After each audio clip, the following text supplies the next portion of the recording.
السلام علیکم. Welcome to C S S and P M S preparation guide.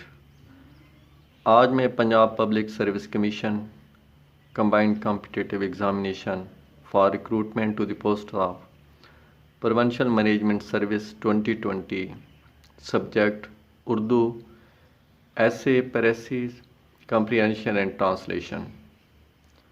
Time allowed 3 hours. Maximum marks 100. اس میں question number 1 ایک مضمون لکھنا ہوتا ہے. درج ذیل میں سے کسی ایک موضوع پر کم از کم 1000 الفاظ پر مشتمل مضمون لکھیے. الف پاکستان کی سیاسی استحکام میں معیشت کا کردار. ب کرونا وائرس کے پاکستان کا معیشت پر اثرات. ج سوشل میڈیا کا فروغ اور فرد کی تنہائی. دال وبائی امراض کی صورت میں ریاست اور عوام کی ذمہ داریاں.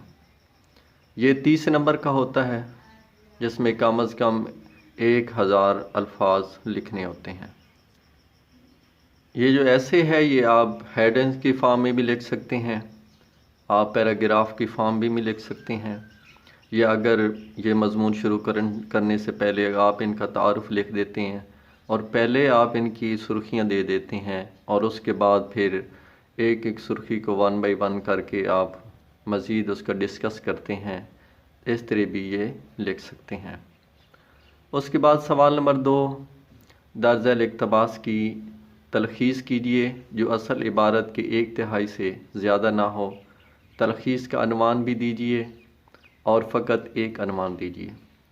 یہ ایک پیراگراف دیا جاتا ہے جس کو 1/3 کر کے لکھنا ہوتا ہے اور اس کا عنوان بھی دینا ہوتا ہے. اور یہی جو ہے اس کو انگلش میں پریسی کہتے ہیں, اور انگلش میں بھی یہی کویشچن جو ہے وہ ادھر بھی ویری امپورٹنٹ کنسیڈر کیا جاتا ہے. انگلش گرامر کے پیپر میں یہ کویشچن پریسی کا کبھی 20 نمبر کا آ جاتا ہے اور کبھی 25 نمبر کا. سوال نمبر 3 درج ذیل جملوں کو اس طرح درست کیجیے کہ جملے کی بنیادی ساخت مسخ نہ ہو. یہ 10 نمبر کا سوال ہوتا ہے اور ان جملوں کو پڑھ کر ان کی کریکشن کر کے ان کو دوبارہ لکھنا ہوتا ہے. جیسے الف ہے بڑھاپے میں یادداشت کمزور ہو جاتی ہے. ب بزرگوں کی باتوں کا برا نہیں منانا چاہیے. ج وہ عورت بڑی لڑاکو ہے. دال میں آپ کی خیریت نیک مطلوب چاہتا ہوں. تابعدار شاگرد ہمیشہ استاد کی عزت کرتا ہے. واؤ انسان کا چاند پر پہنچنا حیرانگی کی بات تھی. زال برائے مہربانی کر کے وقت پر تشریف لے آئیے. پیاز کس بھاؤ بک رہا ہے. توئیں وقت پر آنا مبادا گاڑی نہ نکل جائے. اور چھوٹیے ہمیں کلام اقبال سے استفادہ حاصل کرنا چاہیے. یہ 10 نمبر کا سوال ہوتا ہے. اور جو کویشچن نمبر 4 ہے سوال نمبر 4 درج ذیل میں سے 5 کو اپنے جملوں میں اس طرح استعمال کیجیے کہ ان کا مفہوم بخوبی واضح ہو جائے. یہ 15 نمبر کا سوال ہوتا ہے. الف آنکھوں میں ٹھکری رکھنا. اب ان کے کبھی تو پوچھ لیتے ہیں ساتھ میں ان کے میننگ بھی لکھ دیں, لیکن اگر آپ ان کے میننگ نہیں لکھتے اور ایک مثبت جملہ بنا دیتے ہیں تو وہ ٹھیک کنسیڈر کیا جاتا ہے. ب دکان بڑھانا. ج خون سفید ہونا. دال گردن ناپنا. ناک کا بال ہونا. واو بسم اللہ کے گوبند میں رہنا. زال زمین کا گز ہونا. زٹل ہانکنا.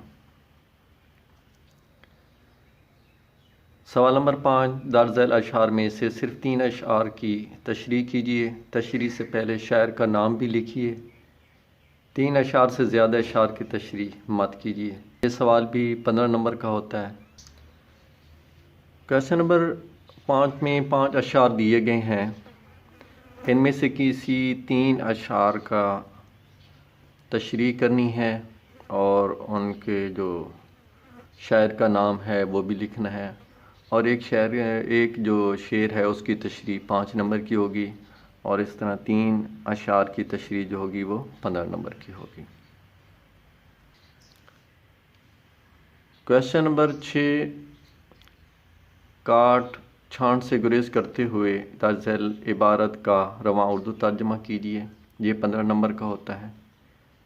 اس کا جو ہے انگلش کا جو پیراگراف دیا جاتا ہے اس کا اردو میں ترجمہ کرنا ہوتا ہے، اور جو کٹنگ سے گریز کرنا چاہیے، اور یہ بھی ایک چھوٹا سا اور آسان سا پیرا ہوتا ہے جن کا انگلش ٹو اردو ٹرانسلیشن کرنی ہوتی ہے۔ اس طرح یہ اردو کا جو پیپر ہے ٹوٹل 100 مارکس کا، جس میں ایک آپ کو دیکھ لیا آپ نے پیپر بھی، ایک انگلش کا پیراگراف ہوتا ہے، تشریح ہوتی ہے، ایک انگلش مضمون لکھنا ہوتا ہے، تلخیص کرنی ہوتی ہے، کچھ غلط فقرات دیے جاتے ہیں ان کی کریکشن کرنی ہوتی ہے، اور کچھ جو ہیں وہ جملے بنانے ہوتے ہیں، وہ بھی اس طرح کر کے یہ ٹوٹل 100 مارکس بنتے ہیں۔